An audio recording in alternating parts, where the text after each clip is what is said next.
So I'm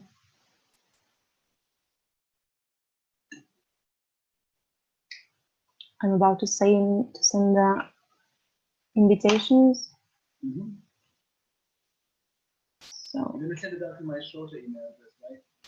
Patrick and then KHZ, not the long one. Can you write it in now in the chat just in case? So I add Andrew, and now I send both at the same time. So that's the one that I use for the Zoom thing. Okay.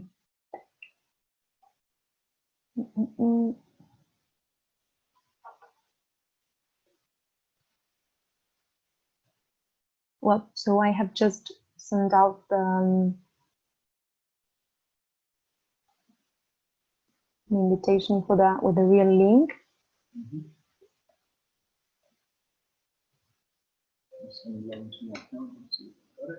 That you've had in the network so far to have been asked.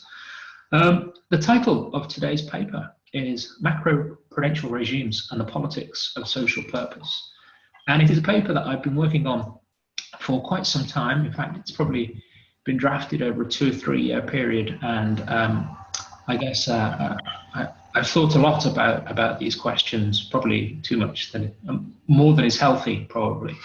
Let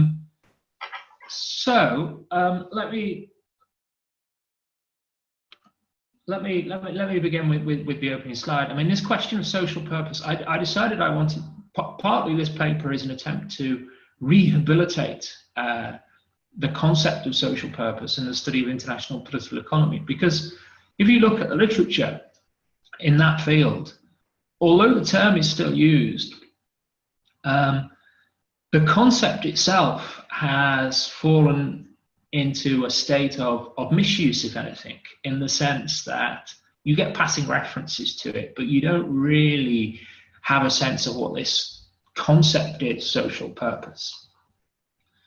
And when I was talking about it, you know, I often got puzzled reactions from other social scientists from a range of disciplines. Why on earth would you want to talk about that? You know? And that includes some of my colleagues in political science, because I should say, of course, that I'm a political scientist or a political economist first and foremost. I'm based in a department of politics here at Sheffield and based in the Sheffield Political Economy Research Institute. So I am, you know, that's my home discipline is kind of political science in the international political economy stream of political science. So certainly it wasn't necessarily always a friendly reception. But time for a bit of a confession here. I was interested in the intellectual history and genealogy of that macroprudential turn that materialized after the financial crisis. But a lot of conceptual work was being done before that in the aftermath of the Asian financial crisis in the early 2000s, leading into the 2008 crisis. So I was very interested in that intellectual history.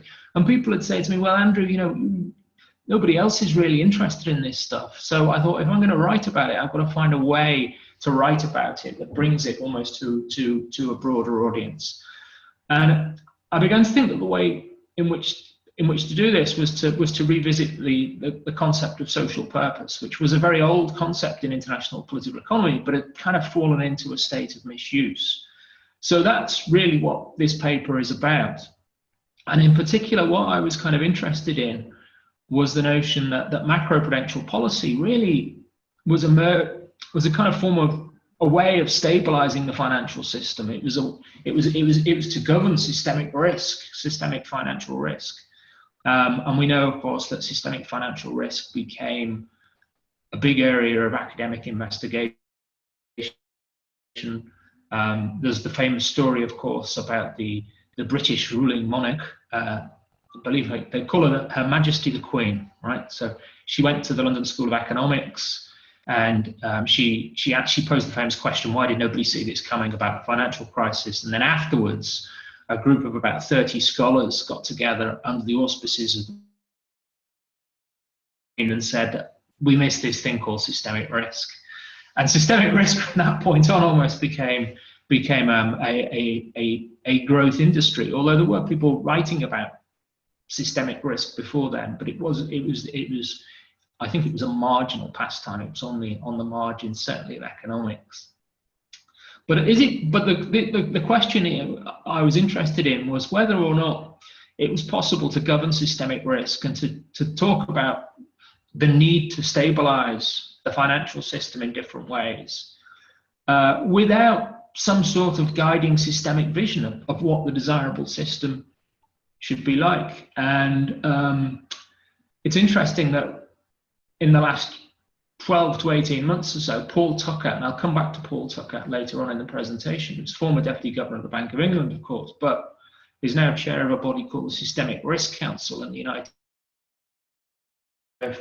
If you know what the Systemic Risk Council is, it's a group of former regulatory professionals who have formed a kind of lobby body with the stated intention of preventing regulatory backsliding in the aftermath of the financial crisis. So we had a phase of regulation, and then there may be a phase of trying to push some of that back. So their stated intent is to prevent that regulatory backsliding and keep current regulators and policymakers on the straight and narrow, as it were. So Paul Tucker, in that position, has suddenly begun to ask the question, what is macroprudential for? And I'll come back to that. But the big question really that I think the whole macroprudential turn, and I'm presuming that most of the listeners and most of your network will be aware of the basic general story, which is that in 2009, those G20 emergency summits begin to advocate and call for and endorse a form of macroprudential regulation.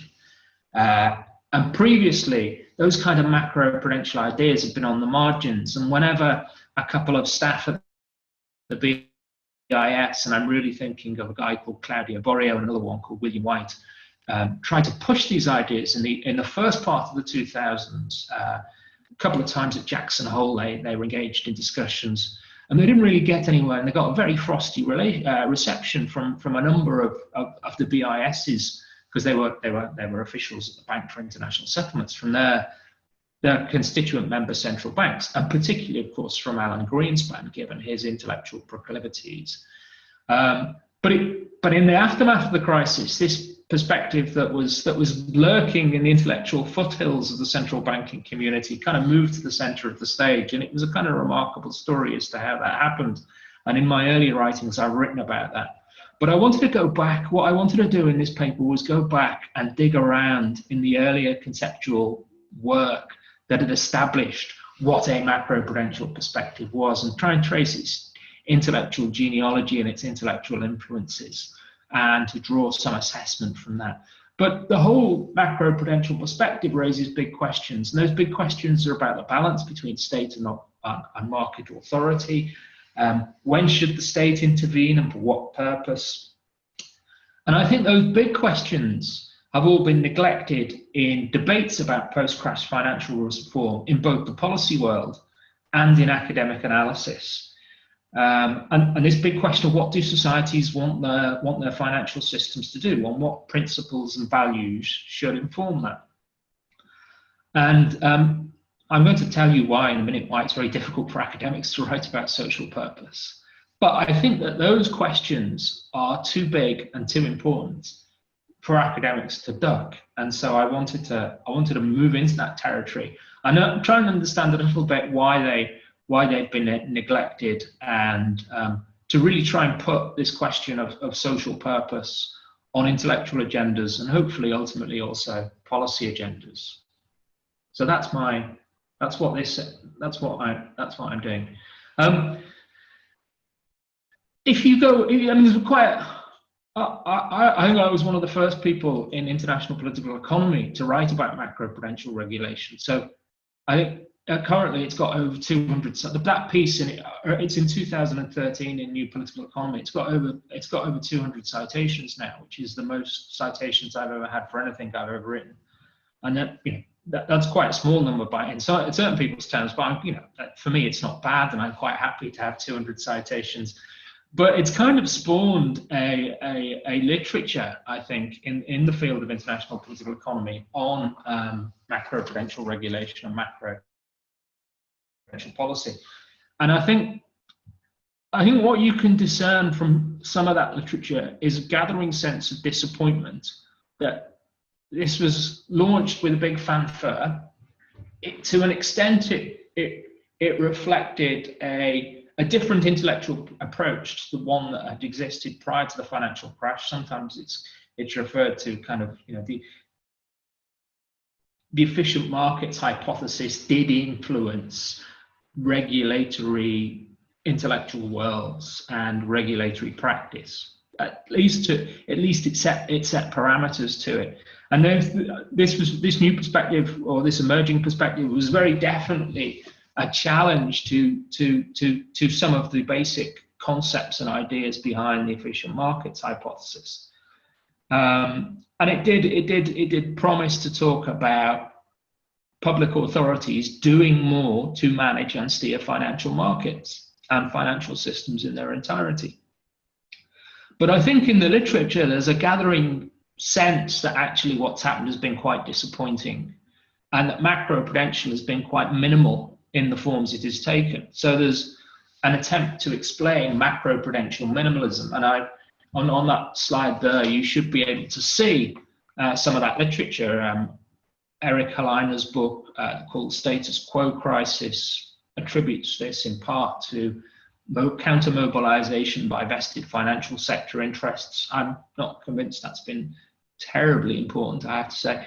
Lombardi and Moschella have argued that macroprudential is a form of symbolic politics. I'm not going to go into all of this, but you know, people could go and read some of this stuff.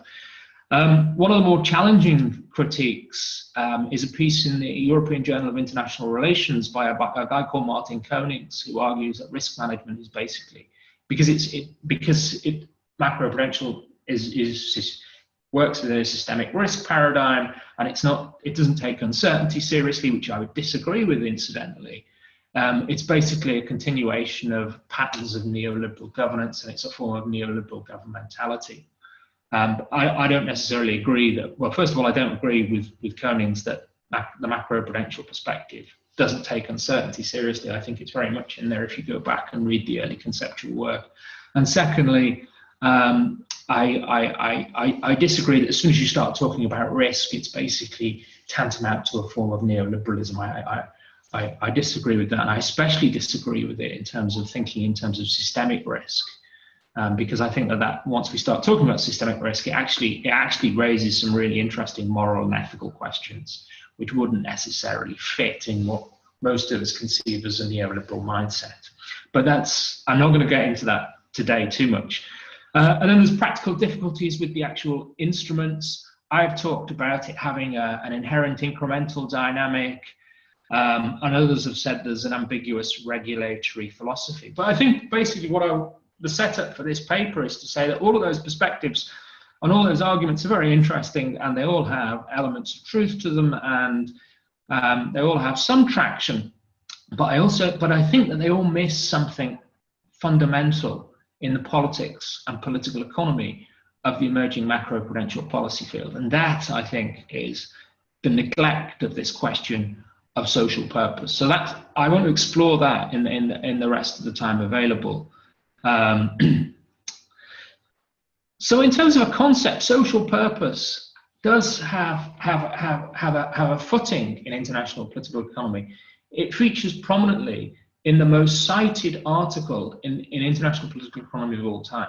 This is a very famous article dating back to 1982 by John Ruggie, which is in the journal International Organization. And Ruggie actually talks about social purpose on 16 occasions in that article. It gets mentioned 16 times. And if you go back and read that article, and it's worth reading, Ruggie's intent and motivation for writing that is that he really wants, he urges international relations and international political economy scholars to start taking the content of the international order really seriously, and start spending more time analyzing and assessing and studying the content of the international order.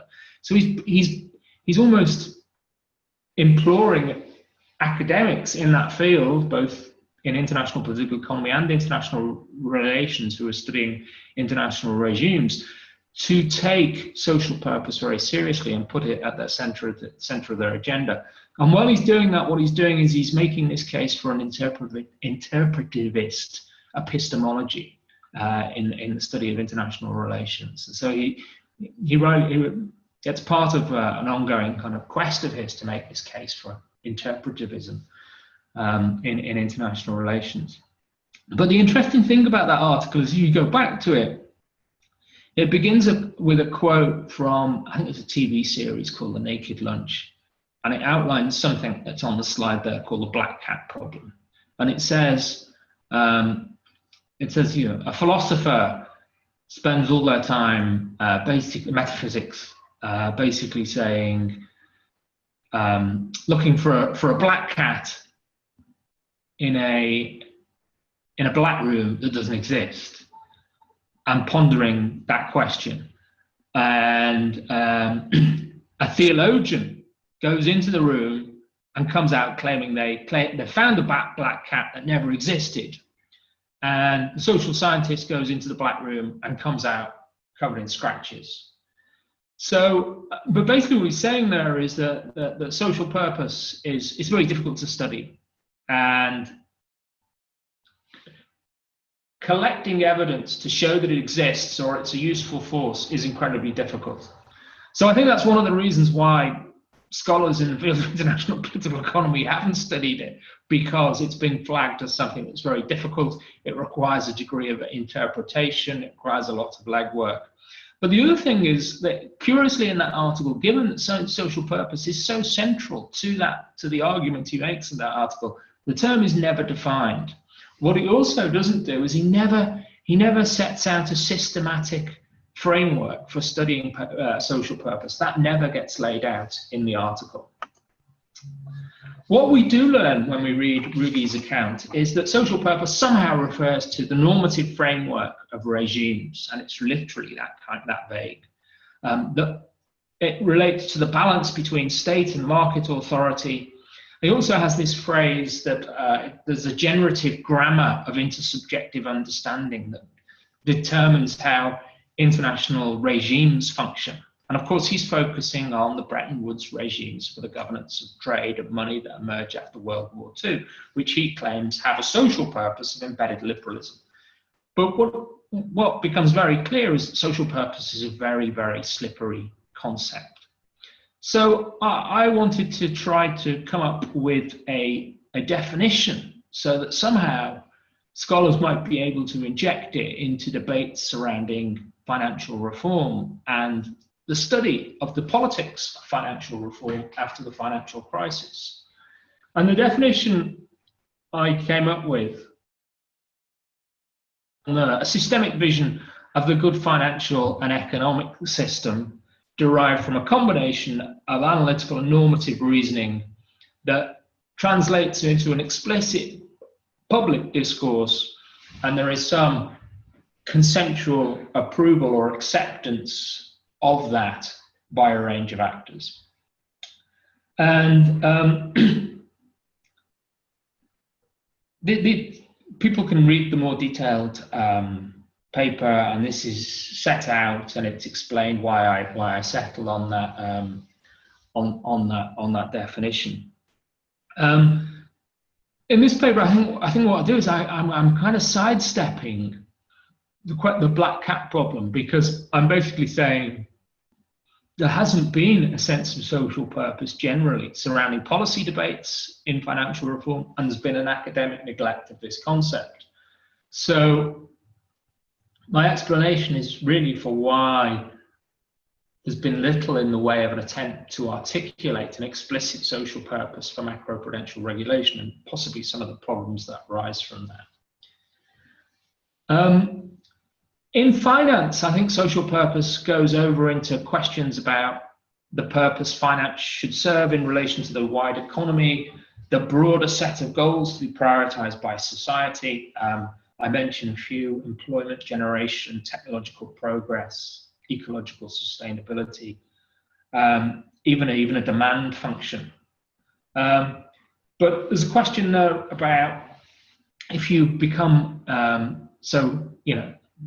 the last one there, I think most of us would recognize as being potentially associated with the pre-crisis way of doing things, and still to an extent today, certainly in the Anglo-American world, when the first purpose of the financial system becomes to prop up demand and consumer demand, particularly in Anglo-American economies. And of course, that has been referred to as by Colin Crouch as privatized Keynesianism, that policy regime.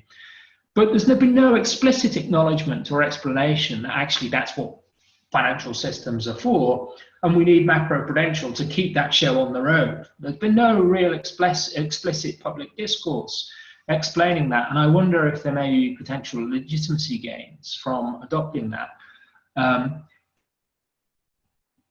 This paper has been through a review process, and one of the reviewers raised the question and said, actually, maybe there is social purpose, and it is basically to keep the whole show on the road, to support this kind of demand function. That's Macroprudential, is to stop the credit cycle from being too excessive. So it's basically about reinforcing the status quo. And my response to that is really to say, well, if that is the case, that still hasn't been articulated explicitly in public terms, and why is that? And if that is happening and that is becoming the default social purpose, it's happening through a particular route, and that particular route is by not doing very much and not saying very much and not really raising the question of social purpose at all. So it's happening almost implicitly and by default, if it's happening at all. So, how to study social purpose. The paper lays out 3 interactive phases or elements of social purpose. One is a constitutive or content element. You know, that's a kind of series of claims about how economic systems function. It's the role of kind of theory. If you can consider that there is a macroprudential ontology, and I think there is a macroprudential ontology that was established in that early conceptual work. And so I wanted to go back and look at that. So that's the constitutive element, those claims about how economic systems function. You then have a communicative element, which is much less technical. It's a series of justifications for public consumption, and it involves a combination of normative and utilitarian reasoning. It's designed to speak to the public and enhance legitimacy for policy measures. And then you've got a reception element, which is the public's reaction to that, various various coalitions react to the stated element, the communicative element, and how they in turn feed back into the constitutive and communicative elements. So the idea was that these three elements are constantly interacting, and that is the politics of social purpose, and that's how we get into studying social purpose. The other thing that is going on in this paper is it goes back to a piece in 2006 in Review of International Political Economy by Jackie Best and Wes Widmeyer. And they talk about moral and ethical possibilities in economic policy are rooted in prevailing ontologies, in a prevailing ontology. And their argument, if you read that piece, is that in the run-up to the crash, and in fact in economics generally, but also it had spilled over into the policy arena of various international agencies, and they cite the IMF quite a bit in it and talk about the IMF. A kind of micro ontology, a form of micro fetishism takes hold, and that in turn creates what they refer to as a liberal individualist normative bias. And kind of what they mean by that is that it puts boundaries about what can be considered moral and a moral actor. So you start with by looking at the representative agent as the basis for economic modeling, and there's a kind of assumption there that only individuals can be actors, and only individuals have moral responsibility. And they argue that there's a different way of doing economics. That's one of the and that involves a macro ontology, which focuses more on collective outcomes and automatically directs us to questions of the public good. And they invoke this notion of macro moralities, and this taps into my definition of social purpose, because it speaks back to, you're going to have a macro morality, what's the systemic vision underpinning it, and how does that in turn feed into this notion of macro moralities, and how do we in turn define a public good. And I think, so they distinguish between micro-individualist ontology and macro-social ontology. And that is a significant part of the paper, because in the second part of the paper, basically what I do is I make this argument that Macroprudential has the features of a macro-social ontology. And I look at the conceptual foundations of Macroprudential because it comes through in two streams of work. One is the work of the Bank for International Settlements.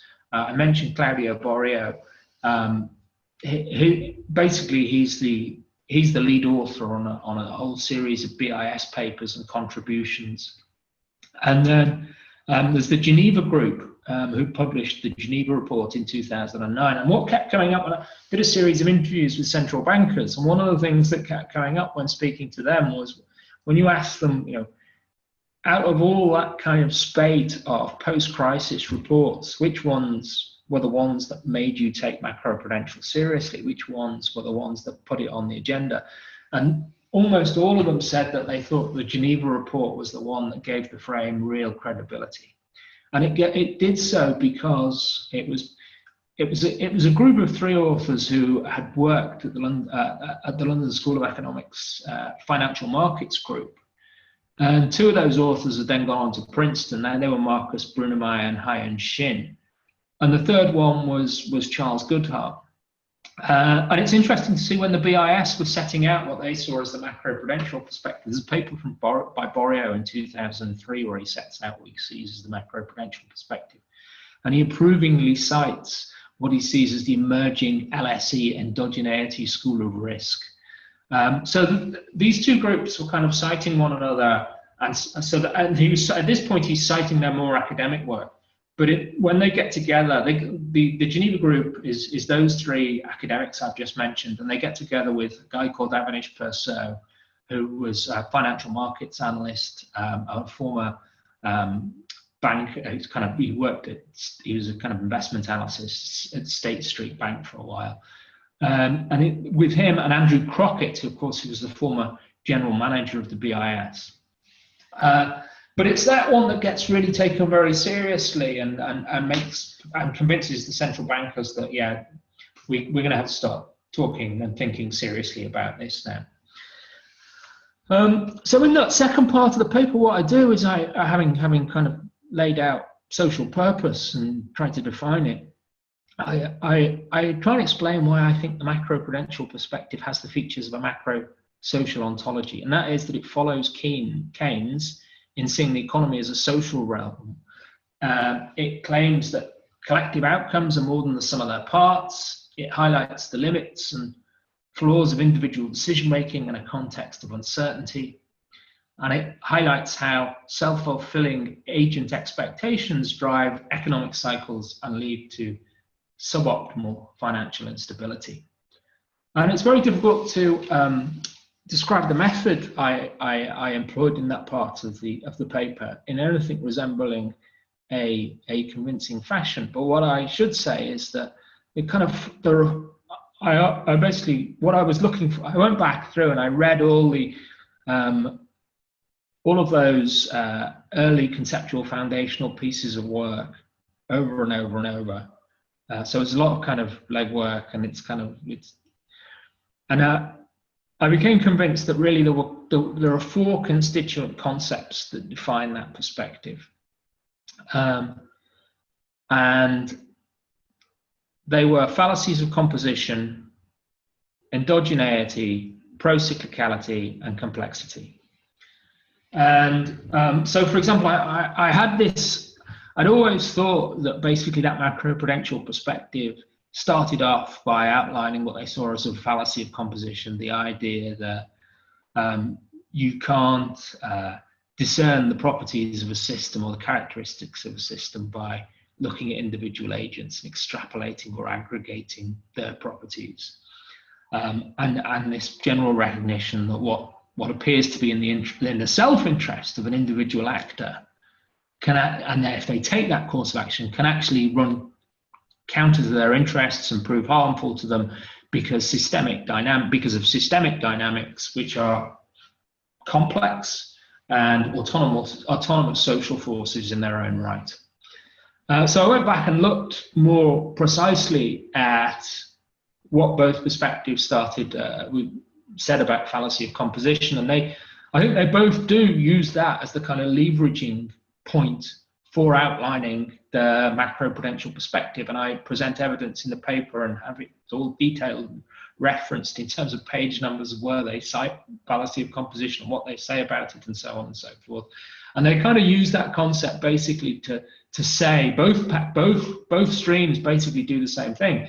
They lay out use the concept of fallacy of composition really to say that financial regulation is appropriately a macroeconomic area of concern, and I think it's worth acknowledging at this point that a lot of macroeconomists weren't that focused on financial regulation, and in official agencies, a lot of the people who were doing financial supervision and regulation were from a kind of a legal background or an accountancy background. And their argument was certainly that, in relation to things like Basel II, those principles have been designed with little consideration for underlying macroeconomic theory. And in fact, that is a direct quote from the Geneva report. Endogeneity was the second one. I mean, the interesting thing here is they kind of make a big play of developing an endogenous approach, and basically what they say is that financial crises are the result of the interaction of the constituent actors that comprise the system. So they're immediately shining a light on the activities of banks and financial institutions and suggesting that their decision making can not only be flawed, it can be excessively risky, it generates socially suboptimal outcomes, and they don't necessarily always know best, and sometimes they can actually have a self-interest in sustaining bubbles and behave in a fashion that you probably don't want financial institutions to behave. The other one is the third concept is pro-cyclicality. Now, that's really very clear from the start in the work of the BIS. They got interested in macroprudential. The first thing that they tried to do, and I've been in and spoken to their officials, when they started trying to sketch what the macroprudential perspective was, the first thing they did, and what they saw the first challenge was to try to come up with a conceptual definition and understanding and applications of pro-cyclicality, and trying to understand that process further. And that was one of the reasons why they did that is because every time they tried to talk about pro-cyclicality to their constituent member central banks, they were getting pushback from those central banks, essentially saying, pro-cyclicality is a term that's often used but little understood. So they went out and they fleshed it out. And then so if you read the Geneva report, what you'll see is a concept that features a lot is the notion of a downward liquidity spiral. So why isn't that one of the four constituent concepts? It's not one of the four constituent concepts because it's essentially covered by pro-cyclicality, which is the kind of master concept which downward liquidity spirals fit under. And then fourthly is complexity, which is the idea of complex layering, and having lots of intertwined parts in a financial system can produce quite fragile and unstable system. The interesting thing there is basically what that is telling me is that there is a Minskian intellectual heritage in the macroprudential perspective. It's latent, it's somewhat latent.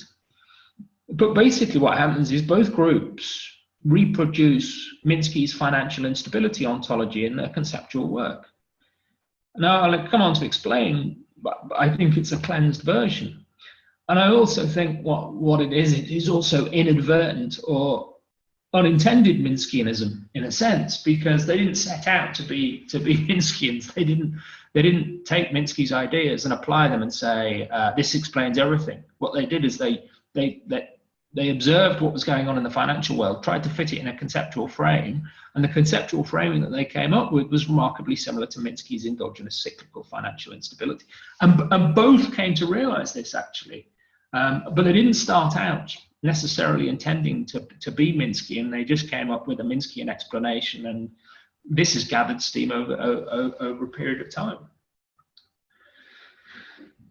So the third section of the paper, the last bit, if you like, would it be okay if I go on to, because we didn't get started until about 1:15, so would it be okay if I went on to 5:2? That's about 10 minutes. Yeah, it's fine. So, yeah, we can.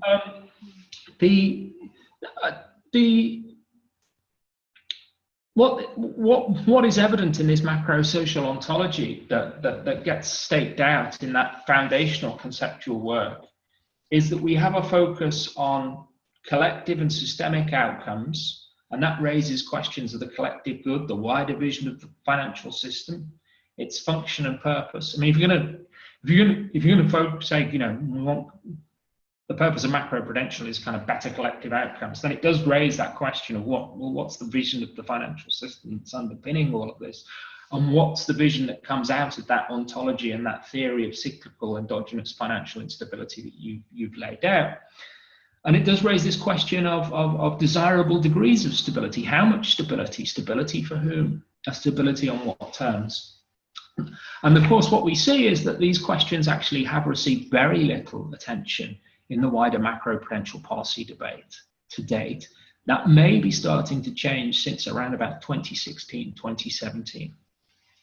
Why it might be starting to change is that Paul Tucker has come out and lamented the lack of debate on objectives. He makes this point, and my paper is a vindication of this point, if you like, is that he basically says that all of the research in the macroprudential policy field has been on the effectiveness of instruments, on indicators and systems of measurement.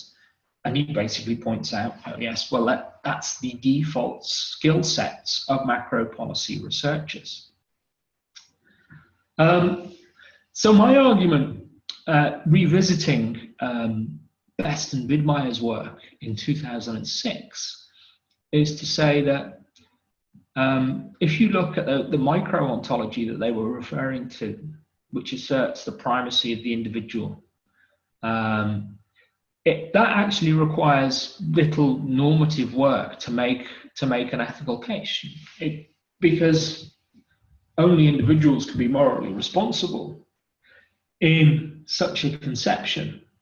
You don't have to do very much to make a normative case, and in the normative examples that they use to say that, oh, this ontology has normative implications, what's going on is a very passive form of translation.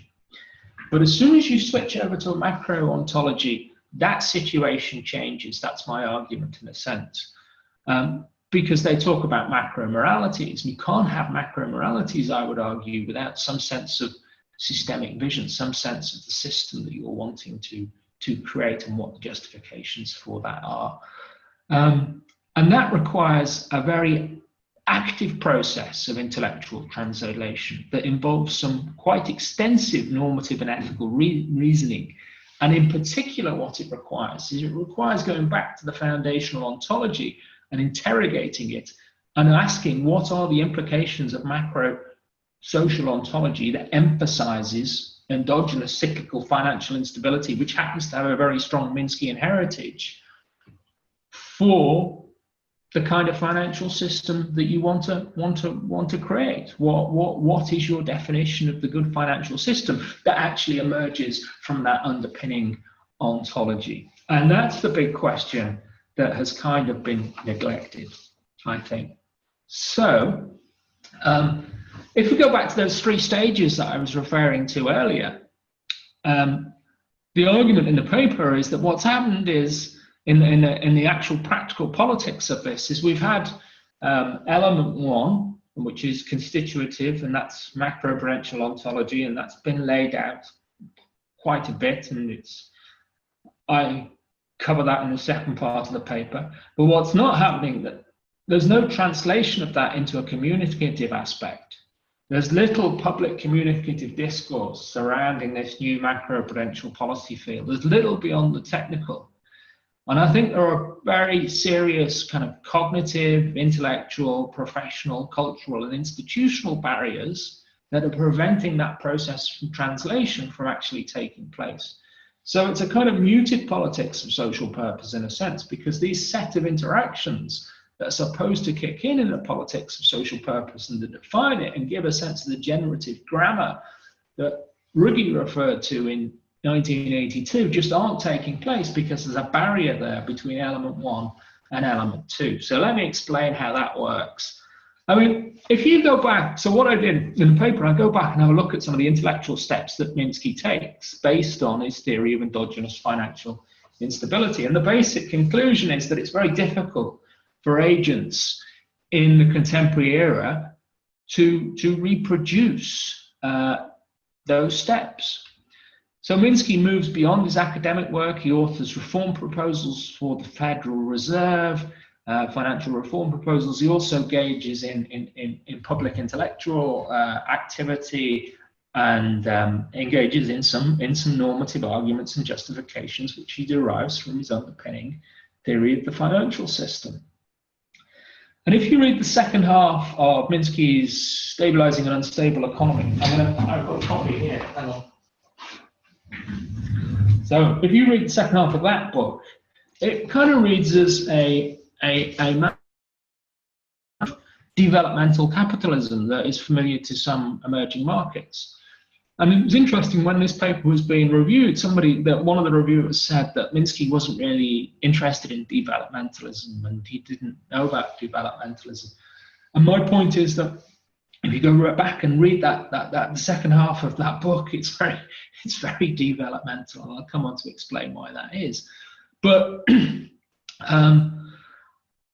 because I've spent probably more time than is healthy reading Minsky and Keynes and going back to them and trying to understand what they said about financial reform, and people think that that's a waste of time. I wanted to go back and have a look at the intellectual steps that they made and the kind of arguments they made and compare them to what's going on in the current period.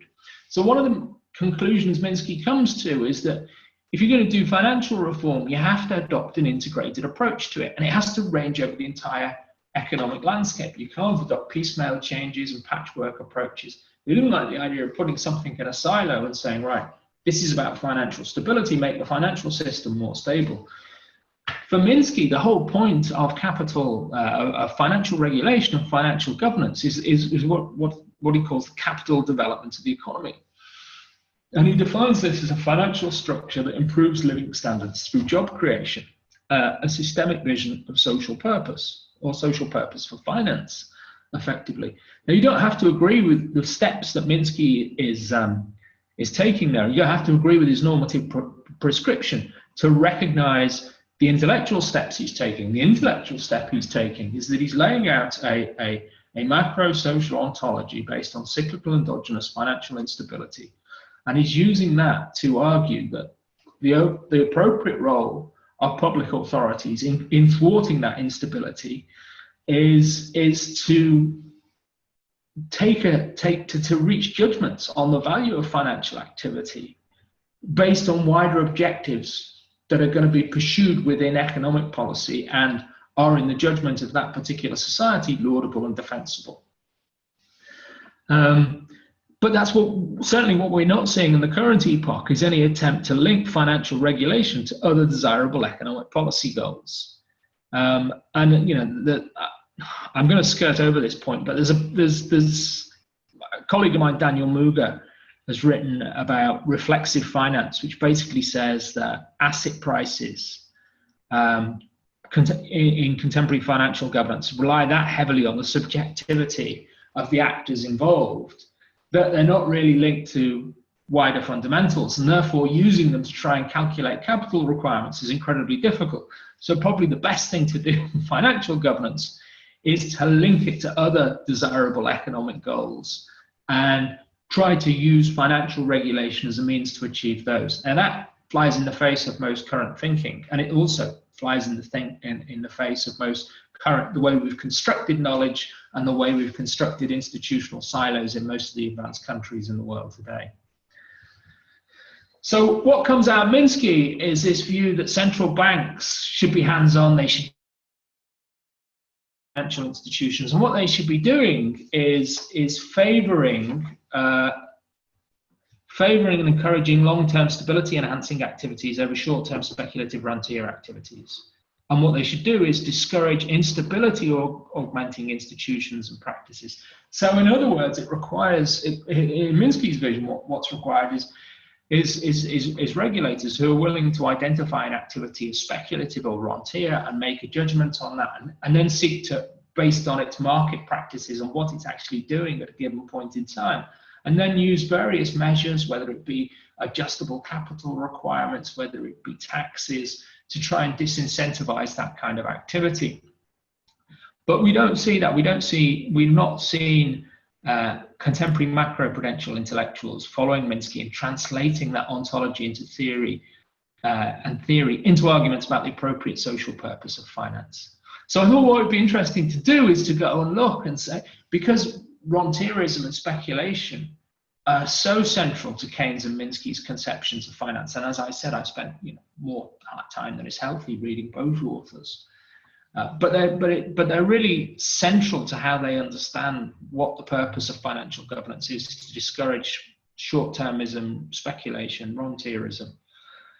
And what's really conspicuous, I suspected that what would be conspicuous was the absence from these kind of pejorative terms in the contemporary macroprudential lexicon, because they were essentially too normative. So when I looked at that, what did I find? Well, I looked at 354 documents in the Bank for International Settlements web database that have macroprudential in the title. The first thing is that there were zero mentions of rentierism or rentier. So that's obviously a very old-fashioned term that's fallen out of use. I personally like it because it refers to the idea of rent extraction, financial activities that involve rent extraction that are motivated mainly by personal wealth creation, can be short-term, generally an attempt to live off market movements or movements in interest rates or other particular prices. So there you go. The next thing, 36 documents mention speculation or speculative. So that's 10.1% of the total. But only 12 of those documents go beyond a passing incidental reference. So 24 of the documents really just have the term speculative or speculation in them. Eight of those documents were simply descriptions of stated macroprudential practice in emerging economies. I've listed them there. The other two that are not here were actually a speech by Janet Yellen, in which she talks a bit about Minsky speculation. Minsky and speculation being the cause of the financial crisis of 2008. But again, it's a bit more than a passing incidental reference, but it's not particularly detailed, and it doesn't really contain any proposals. And the other one is Paul Tucker, who attended a conference at the Federal Reserve in 2011, which was a conference to just talk about Minsky's work. And in that, he talks about speculation 10 or 11 times. Now that leaves two outlier papers out of the 354 that make a case for curbing speculative activity as a macroprudential objective. The first of those is a paper by the Committee for the Global Financial System, which you might know is kind of a kind of shifting group that's convened by the Bank for International Settlements to write kind of reports by committee almost.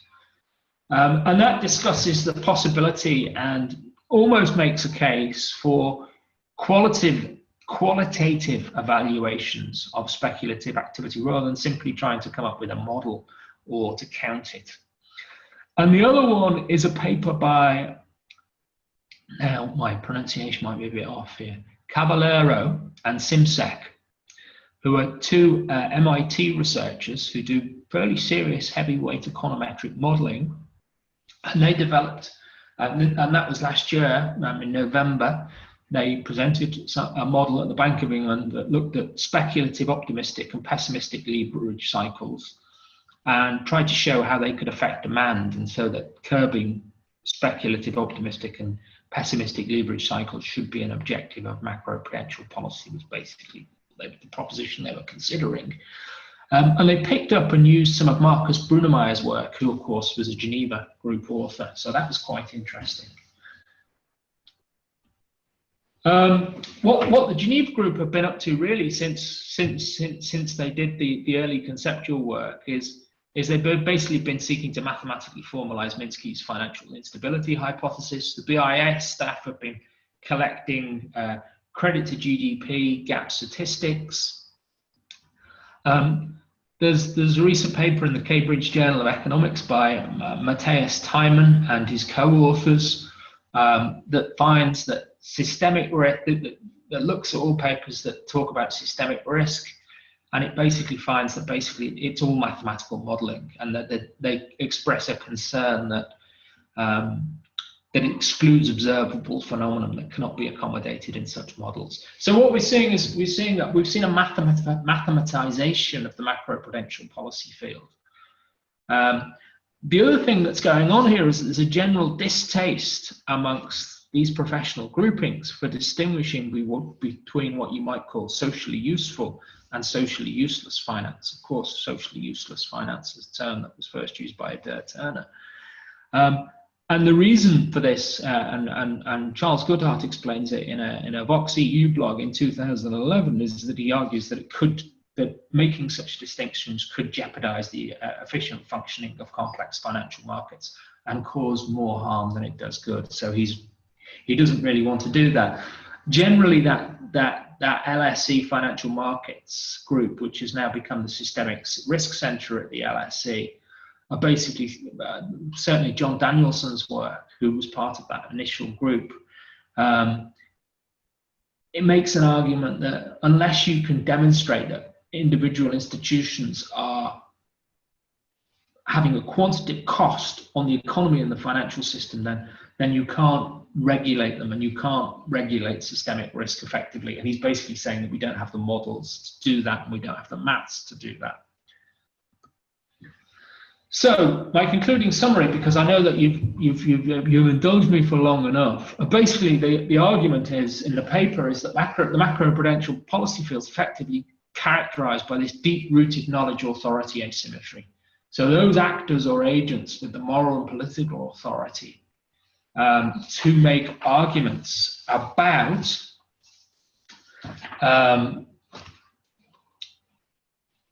the social purpose of macroprudential and set objectives for it. In other words, legislatures and political parties and so on and so forth have lacked the conceptual and empirical understanding of cyclical endogenous financial stability, and certainly have no capacity to translate what the implications of that may be. While the agents with macroprudential knowledge, largely central bankers, macroeconomists, some officials from international organizations, they lack the political authority and moral authority to do that. But they've actually had few professional and institutional incentives to make arguments about the purpose of finance. Now, having said all of that, I want to flag two exceptions to you: Brazil and South Korea. And this is so given what the reviewers of an early version of this paper said about Minsky and not being developmental, it was interesting. It was a relief for me to read Kevin Gallagher's book called Ruling Capital, which first came out in 2014, but it had just been a reprint in 2018, in which apparently the term developmental Minskyanism is quite popular in Brazil with with certain finance ministry officials. That, I think, is kind of grist to my mill here. So what we see in both countries is quite Gallagher has this term macroprudential jiu-jitsu. So bits of capital controls, foreign exchange interventions, taxes on banks' dollar-denominated debt, kind of raft of kind of fairly activist macroprudential measures. Hyen Shin, who was original Geneva Group author, actually advises President Lee. And what happens is these macroprudential measures get in very public discourse on behalf of politicians, get headlined as things that encourage funds towards productive activities. So why was that possible in the South Korean case? And really, I'm going to finish off with three reasons for that. Firstly, there was already something called a developmental mindset, which is something that Liz Thurban outlines in a book in 2016. That kind of general intellectual, cultural philosophy was already embedded in that particular setting.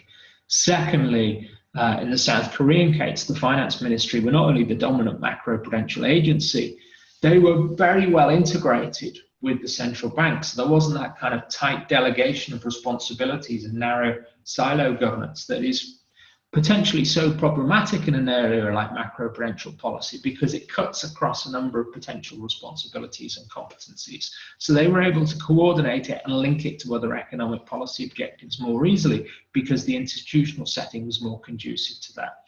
And thirdly, they were able to link macroprudential ontology to agents with moral and political authority, namely the president and the finance minister, because they brought Hyun Shin in, who was a Korean citizen from the original Geneva group, and got specialist advice from him about how they should package macroprudential measures and how they should in turn explain those to the wider public.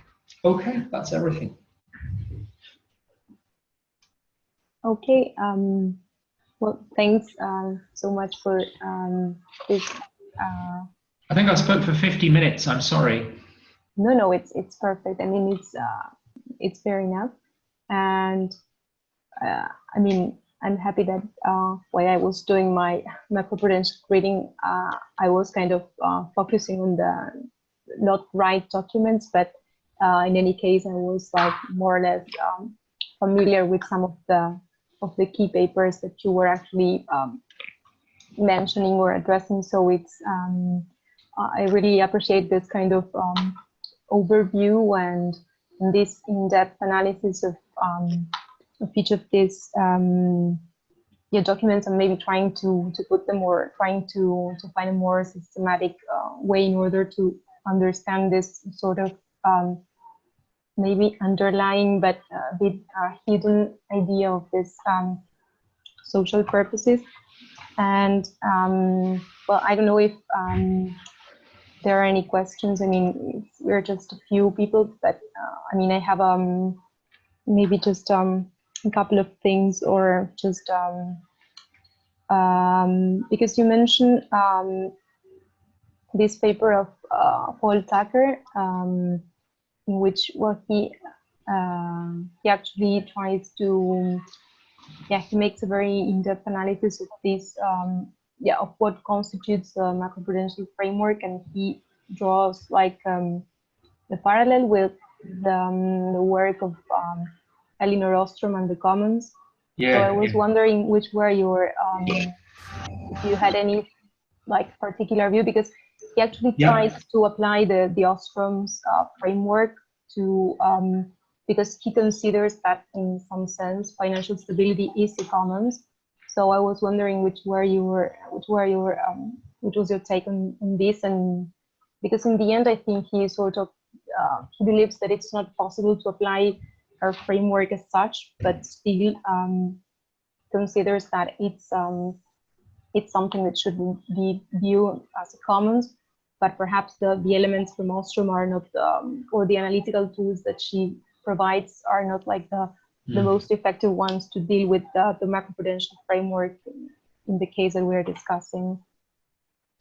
I'm glad you've asked that question, because actually in the paper, and it's the kind of one major element I've left out of the presentation, because there's enough in the presentation anyway, I'm sorry. But no, it's a really important question. So simultaneously, Tucker is demonstrating that my argument, because the first version of this paper I think was written in 2014. It could have maybe 2015, but it's been around a lot for longer than before Tucker was writing on this. But what that piece does, I think, is kind of illustrates that I'm right to point out that this question of the wider systemic vision, what is macroprudential for, what is its social purpose, has actually been left off the policy agenda, and Tucker is basically acknowledging that. But what he's also effectively doing, certainly, I know the paper that you're referring to is the CG one at the University of Waterloo. It's very, yeah, it's, I think It's a brilliant piece of work. I mean, it's really, I mean, it's the most interesting thing I've read on Macroprudential, I'll be honest. Yeah, it was super comprehensive. That's, yeah, it was. But, yeah, and it is. And he makes the argument that it's that financial stability is a common resource problem. But he makes the argument in favor of an international standard of financial resilience. So, and that's calculated and translated into some form of international agreement. And what you do is you look at countries, you look at the extent to which they have some degree of fiscal discipline. He also talks about looking at the flexibility of their product and labour markets. What you end up with is a very limited definition of or at least sense of what macroprudential should be. It's quite narrow. I mean, it's focused, and I think when you get to the real thing that's driving that in his analysis and his assessment, comes when he presents a version of that thinking in the BIS setting the following year in 2017, where he asks the question, how do you make macroprudential safe for central banks? And so the whole point is I'm kind of writing a book on macroprudential. It's taken me far too long, and I've thought about it for too long, and it's causing me a headache. And I would like to get back to it and finish it off and kind of park it maybe in a couple of years and then move on to something else, because I've been thinking about these questions for far too long. But one of the arguments in that book speaks directly back to all of this question. You'll have seen it in the headings on some of the slides, which is one of the fundamental problems we've got in economic governance more generally, I believe. But the macroprudential case really illuminates the nature of that problem, is the construction of a form of silo governance, tightly delegated arrangements that makes it really difficult to do effective forms of macroprudential regulation, really difficult to do effective forms of systemic stabilization. And that our institutional arrangements aren't conducive to the kinds of macro level thinking we actually require, is basically one of the arguments I'm making in the book. Because what they're doing is they're constructing boundaries around knowledge, and they're constructing boundaries around turf that in the real world cannot necessarily always be sustained. Now, I know why these delegation arrangements are in place, and I know that they're certainly politically convenient, but they're also kind of perpetuating, in a sense, institutional fictions. So to give an example, I don't know if you've read any of Daniela Gabor's work on shadow. I've been in touch with some of her stuff. It's heavy. I mean, Daniela's a friend of mine, but most of the people I've cited in this are friends of mine. So, you know, it's a bit incestuous, this paper, I'm sorry. But Daniela's a friend of mine. It's a heavy. I just need to plug the battery in, but yeah, I'm just can speak. It's heavy going, but she makes this argument that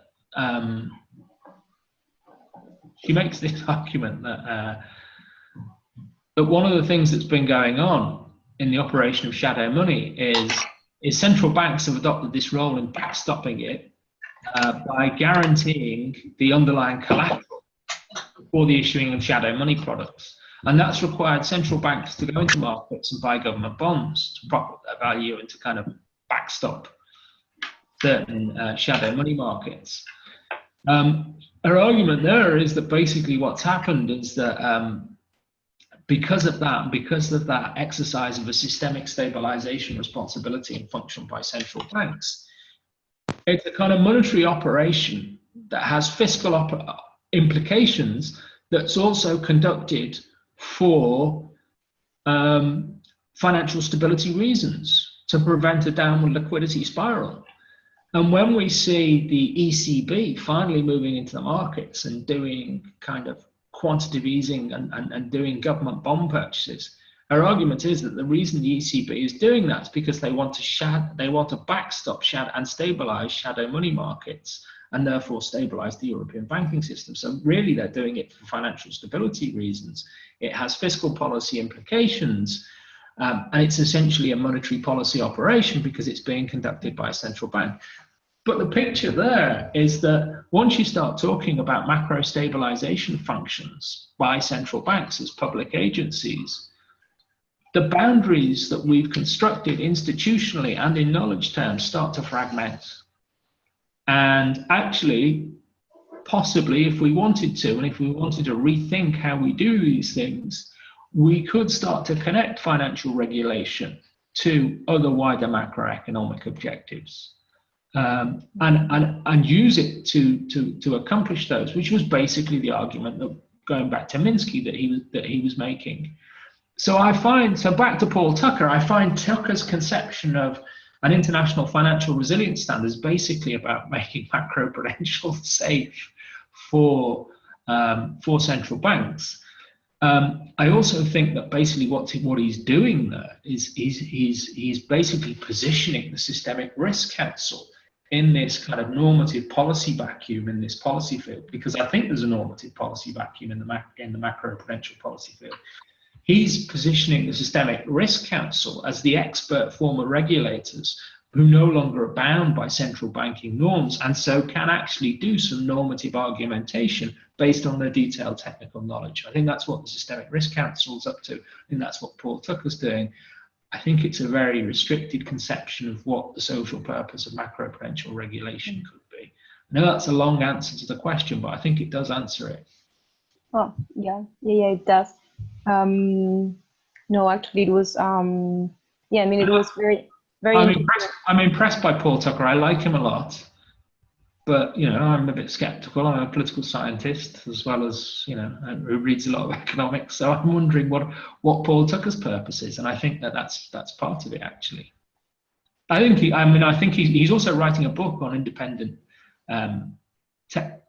central banks and delegation arrangements to technocrats, and how that's been affected by the financial crash and how it should be managed in the future. And I can't wait to read the book. It's going to be brilliant, because if it's as good as that paper, it'll be fantastic. I'm not going to agree with all of it, but I'm sure it'll be a fantastic book. I have a lot of respect for Paul Tucker. I think he's an exceptional intellectual, and I'm glad he's on the policy scene, and I'm glad he's making these arguments. And if it really is about propping up the existing system, macroprudential, as a form of resilience, then he's starting to make that argument. He's making it in quite a technical and intellectually sophisticated way, but he's basically making that argument explicit in a way that it hasn't been before, because I think he recognizes that there are legitimacy gains from doing that, and somebody needs to do it.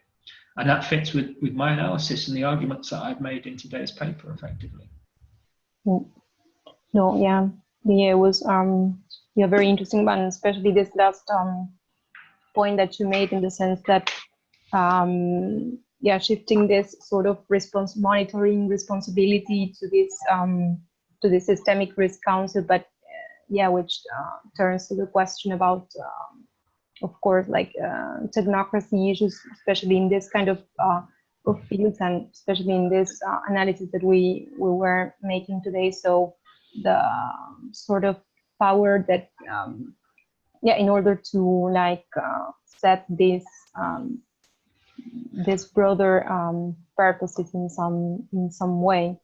And the argument, can I just come in there a second? The argument I actually make in the paper, albeit just in passing and a fleeting reference, there's a good friend of mine called Eleni Tsingu, who's at Copenhagen Business School, who's written about club financial governance. And she's a friend. She focuses a lot on epistemic communities in this.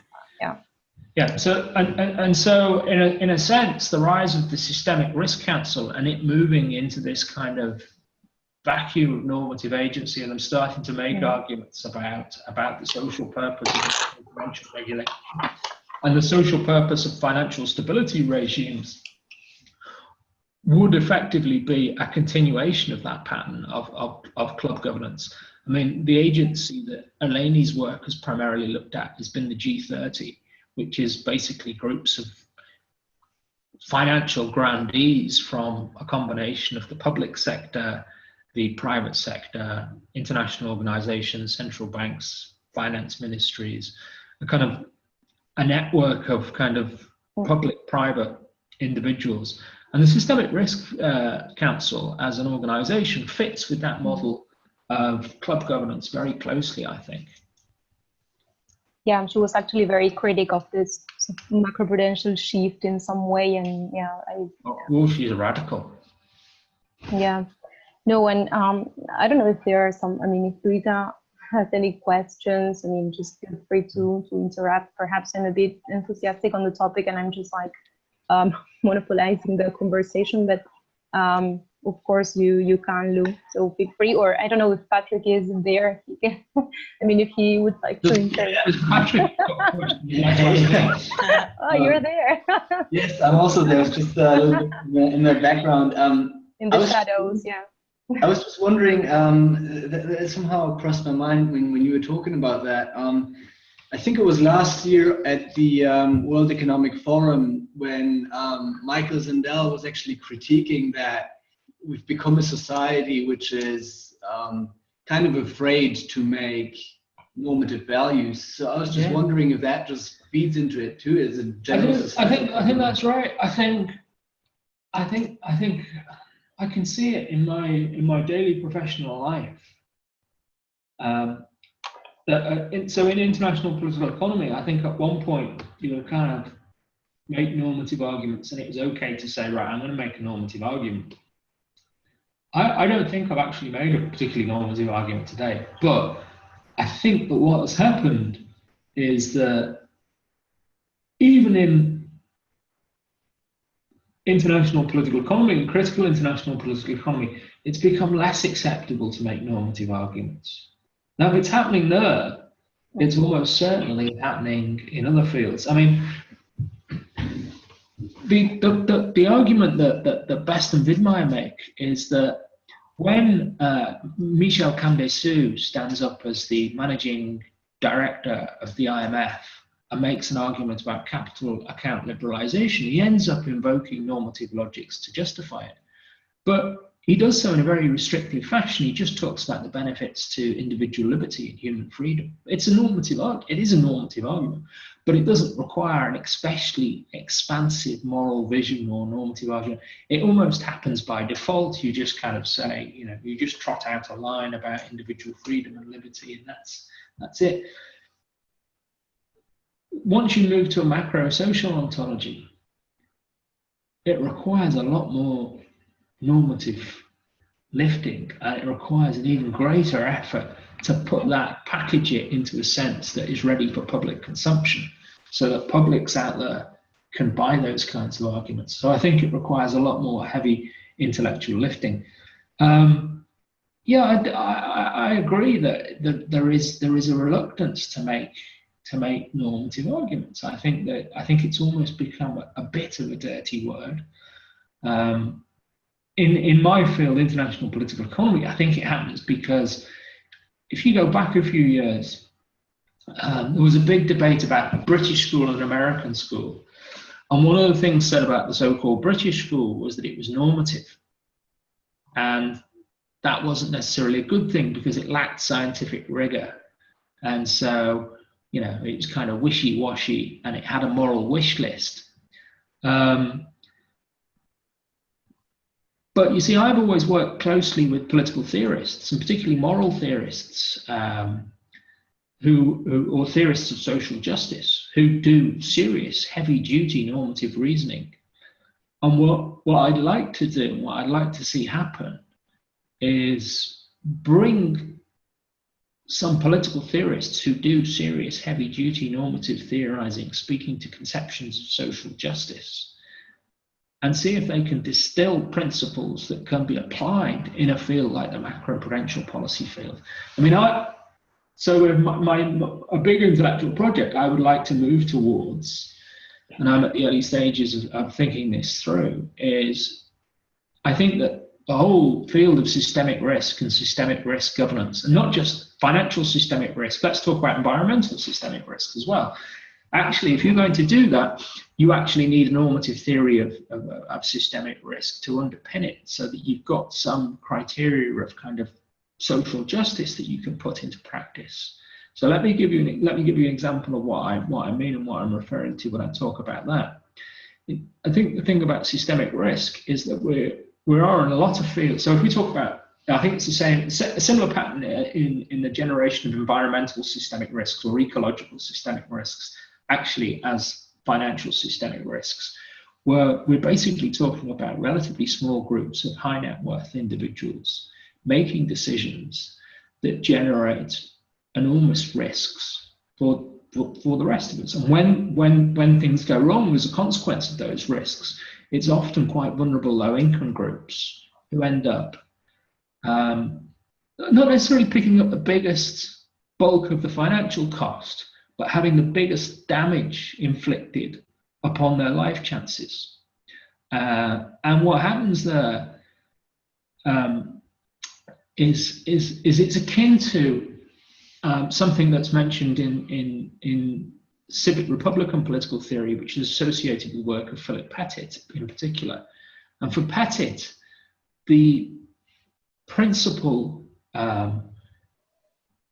defining feature of a just society is a principle of non-domination. And what he means by that is so that individuals are free from arbitrary interference in their life chances. So, that has implications across a range of fields. So, for example, you shouldn't be able to imprison people, and you shouldn't be able to torture them, and you without trial, and you shouldn't. That classic examples of arbitrary interference. But if as a consequence of decisions that you've had no say in, you get a systemic backwash, ecological, environmental risk, financial risk, it washes back onto you, and your life chances suffer as a consequence, because various things happen to you. You lose your home, you end up destitute, etc., etc., etc. But you weren't involved in the generation of those risks. Then that's an example of a breach of that principle of non-domination, because there's an arbitrary interference in life chances. And I don't think you can do systemic risk governance in an effective and just way in democratic societies without putting that big question on the table. And I think if you think about the rise of populism everywhere politically, I suspect, and I'm going to make this argument, that what's fueling that is an underlying intuitive sense that there's been that's the process that's taken place, that people have had arbitrary interference in their life chances brought about by the financial crisis, actually, in 2008, and what's happened afterwards in terms of the response to that. I think that's one of the reasons why we're seeing the rise of political extremism, or that's why we're seeing the rise of populist political forces. I think all of that plays into that, and I think there is there is a sense of resentment and injustice in a lot of advanced industrialized societies. And I suspect this point about how systemic risks actually arbitrarily interfere in people's life chances is part of the reason and driver behind that. So, intellectually, one of the projects I want to get engaged in is to work with some serious heavy-hitting political theorists, political philosophers, probably in the civic republican tradition, to try to develop a normative theory of systemic risk, which is also grounded in some of the macroprudential ontology and some of the more technical conceptions of the macroprudential field and the field of systemic risk in terms of its conceptual foundations. So it sounds, very, I'm happy that you mentioned especially the social justice issue, because since I have a legal background, and I did my law degree in the Catholic University of Buenos Aires in Argentina, so we were taught lots of philosophy, especially St. Thomas, and so his very conception of law had the central point was the common good. So for me, the notion of social purpose was I'm kind of familiar with this notion, but it was interesting to see it in this concept. So that's why I'm happy that maybe this kind of philosophical and this yeah, philosophy of law issue is bringing this debate, because, well, I had some background in philosophy of law because I had the chance to teach a bit of that. So so I'm happy that this is a framework that can be actually applied, and it's a notion that, I mean, not having an economic background, etc., it's familiar me. So I don't know what my legal colleague Luisa might think about that, but since I had this very strong formation from this philosophical and legal perspective, I think it's very important to introduce these notions to enrich and make this debate stronger. So yeah, I'm glad that you mentioned this. I mean, this takes us back into the conundrums surrounding the macroprudential policy field, of course, as well, because in a sense that those kinds of fundamental distributional questions, how does this relate to distribution and actually distributional justice, have kind of been left off the table around the technical macroprudential policy debates. And is that acceptable? Is that what we want? It's a good question. But actually, if you read Tucker's contributions on this, to go back to Paul Tucker, he basically says you can't task central bankers with choices and decisions that have a fundamental distributional impact on firms, households, and consumers. And I can understand why he says that, and he's correct, of course. That's very difficult territory for central bankers to move into. And that's why I think he goes for this very minimal definition of this kind of international resolution standard, because it kind of, that's something central bankers can deal with. It involves the application of some degree of mathematical method. You can do calculations. No, and actually from a strictly legal... But these are bigger, more fundamental questions that are opened up by the whole question of systemic risk, to my mind. And that's why I disagree incidentally with Martin Konings. I don't think that a risk paradigm necessarily leads into kind of what he calls neoliberal governmentality. I think it actually puts this big question on the table about distributional justice in a very fundamental way that is not particularly compatible with what he refers to as neoliberalism. But that's another question altogether. Yeah, but I just do this last comment, and I don't know if Lisa wanted to maybe ask anything, but yeah, I mean, this is also reflected in the way, for example, the macroprudential tools or aspects were introduced in the legislation, at least at the European level. It's simply procedural. I mean, the issue that, I don't know, if the country realizes that they have to apply some macroprudential stuff, they have to notify the council and this and that, and so it turns out to be like a super procedural thing in which you have like many notifications and this and that, and it's all like a receipt. And of course, it's the debate on this broader debate on the purpose is completely left aside. So I mean, of course, it has to be translated in legal terms and with a concrete procedure to follow for the countries, etc., which is of course needed in terms of legal certainty, which is okay. But of course, it turns out it's a completely like procedural and formalistic issue with no substantive content, and this is what we were just. Yeah, I think it's a particular problem in the EU regime with the European Systemic Risk Board, the involvement of the European Central Bank. I mean, it's become very legalistic and procedural. Actually, this goes back to macroprudential concepts. So when I'm speaking to a BIS official about who was involved in the drafting of the counter-cyclical capital buffer element of Basel III, he was saying that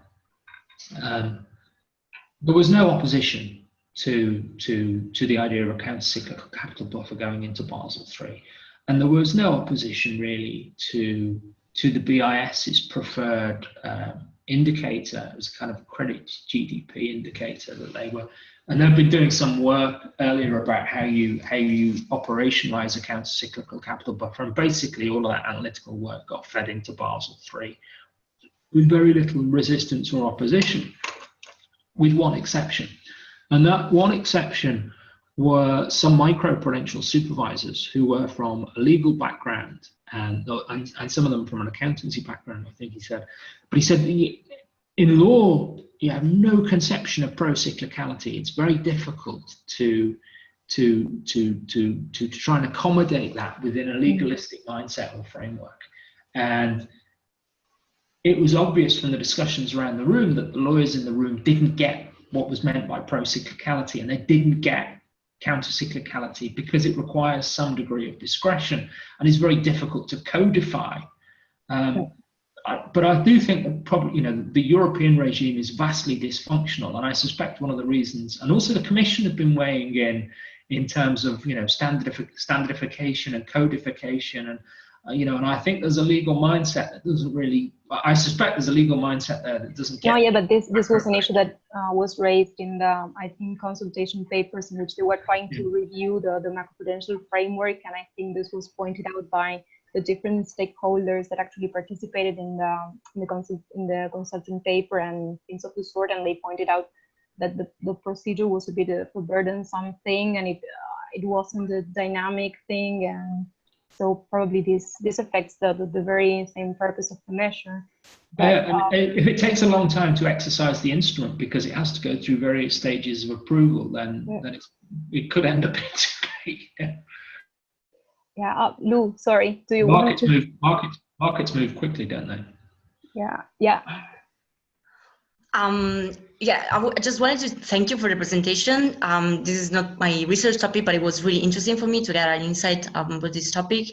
Also about social justice. I'm researching in tax law, so taxation. And so we talk also about social justice but from a different perspective. So it's always nice to have other inputs from other disciplines and from other fields. So thank you very much. It was really an interesting presentation. Thank you. I've done quite a bit of work with a group called the Tax Justice Network. I don't know if you know, John Christensen and a little bit a guy called Nick Shaxson, actually, who's a journalist who wrote a book called Treasure Islands. And they have a concept called the finance curse, which is comparing.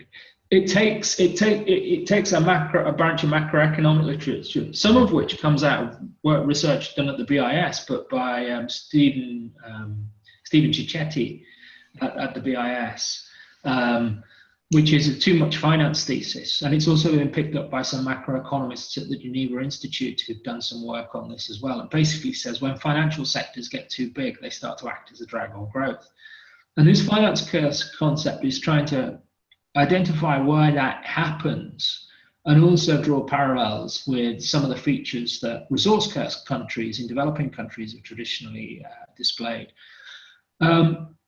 So one of the things that interests me, and I haven't given it enough thought yet, is tackling or mitigating potential finance curse effects or addressing the too much finance thesis that comes out of some macroeconomic research actually potentially a useful social purpose for macroprudential policy. To be more specific, it could be. It needs a lot of more work before we get anywhere like near to that. And one of the biggest difficulties is to actually get a public debate going about that. So we've been working a little bit with them around that, about how to do that, and we'll see where that goes. So I don't know if that's interesting for you. So that's definitely. Obviously they're interested in it from the tax angle. But they're becoming more and more interested in the idea that the financial sector can be too big and that can become enormously problematic, and we know why that can happen, how that can lead to the loss of tax revenues for democratic governments for various fairly obvious reasons. Thank you. Okay. Okay. Shall we say goodbye now? Yeah. Okay. Thanks very much. I actually really enjoyed presenting the paper, and more than I thought I would, and I did enjoy the discussion and the questions as well. Yeah, Thanks. maybe if something comes to my mind, I will write an email afterwards, because I was thinking just a couple of things that. I can answer more questions if you want. I mean, yeah, but I don't know if. It's fine. I mean, yeah, maybe just I will just send a brief maybe reflection or email on this, but okay. But yeah, it's I guess it's it was a very interesting talk, and we managed to cover different aspects, and well, would be happy to share the recordings with the participants that were not able to join us at this opportunity. But yeah, many thanks for your time and for really happy for you to share the videos. Yeah. Okay. Okay. Thanks so much, and I hope that some more of you are able to watch it and find it interesting and useful, stimulating, etc., etc., etc. And if anybody's got any further questions for me, you can tell them to get in touch, and I'll do my best to answer. Okay, and thanks to Patrick that has settled things up. Patrick, I think it wouldn't have been a problem. I don't think I could have done it without Patrick sat here next to me. Thanks so much, and yeah, thank you very much also my side. Bye bye. All right. Bye bye. Thanks, guys. Bye.